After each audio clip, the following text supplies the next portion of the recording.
You are watching William Paterson University Television. Hello and welcome back to the charts. I'm here with Chadwyck Linwood and Omar Kaba, who just gave an amazing performance. You guys did so good. So Chadwyck, you label yourself as a rock soul artist. Yeah. And I could definitely feel the vibes of the music. So what I want you to do is, explain to me the rock and soul in your music. Okay, when I was younger, I started singing based off of seeing High School Musical for the first time.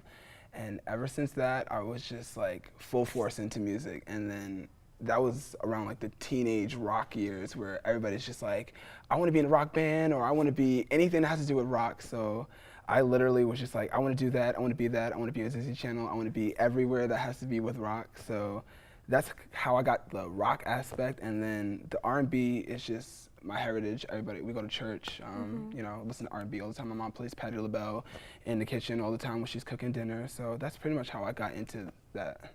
Okay, and I just got a real feel from like your music, what you were talking about, we're gonna be all right, and know your worth.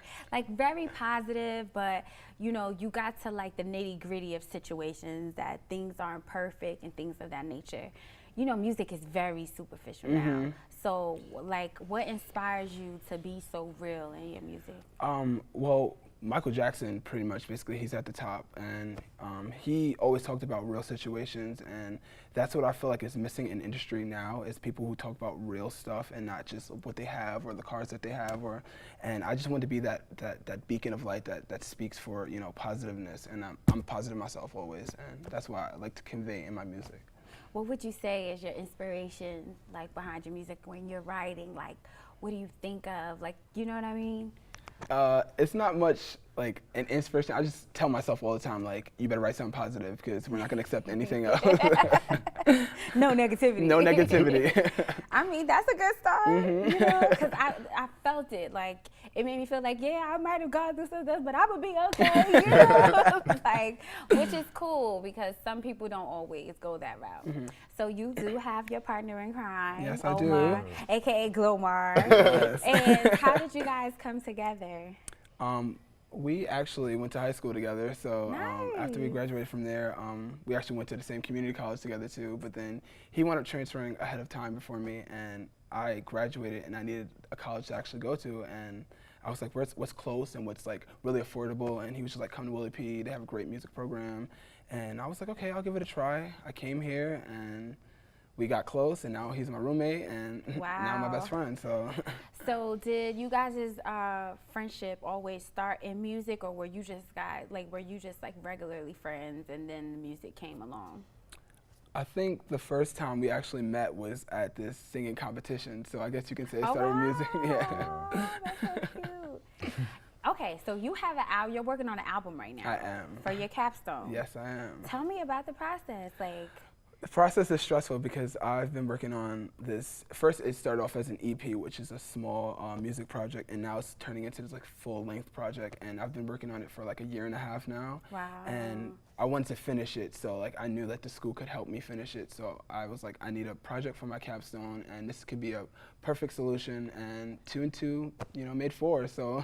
Wow. So does the school assist you in getting it done, or like how does that work? Well, yeah, actually, because we was using the studios in the Shea Center, wow. so we're allowed to use that. And one of my suite mates is a SDA major who is an engineer, so I kind of use him to go in the studios too, and use all their production. Wow, shout out to William Paterson. Right. Like, we got studios. If you want to make an album, you can just make an album if you want. Like, that's really cool. Yeah. So, besides using this album for your capstone, is this something you want to, like, promote to the world for everyone to hear? Well, that too. I am writing this for like a good personal belief. I feel like when I started writing this as a first music project, I wanted to actually have something out because everybody kept saying you need to have music out if you're gonna be like the musician career, if you're following that career. Exactly. And I was like, I need to have something out, and this was like my solid concrete thing. And when I actually was like working on the process, and then stuff wasn't working out, I found out that, you know, this is what I wanted to use, and I'm actually going to use this to continue and use a stepping stone in the future. You told me that you're a very hard critique on yourself. I am. And that if you don't like it, you're just like, get that out of here. So while you're doing this album, I have a question. How many songs would you say thus far that you was just like? Omar can attest to this.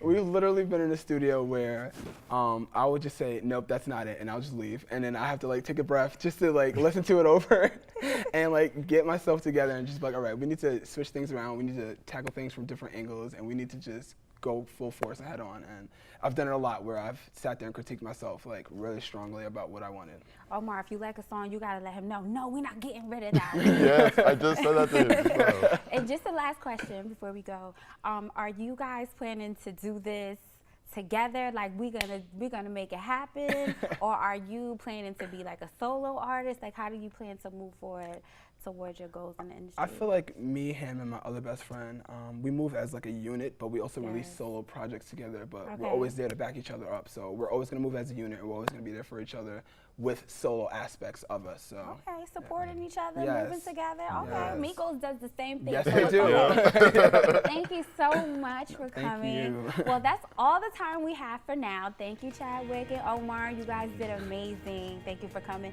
And thank you, viewers, for checking us out. That's all we have for this episode. Until next time.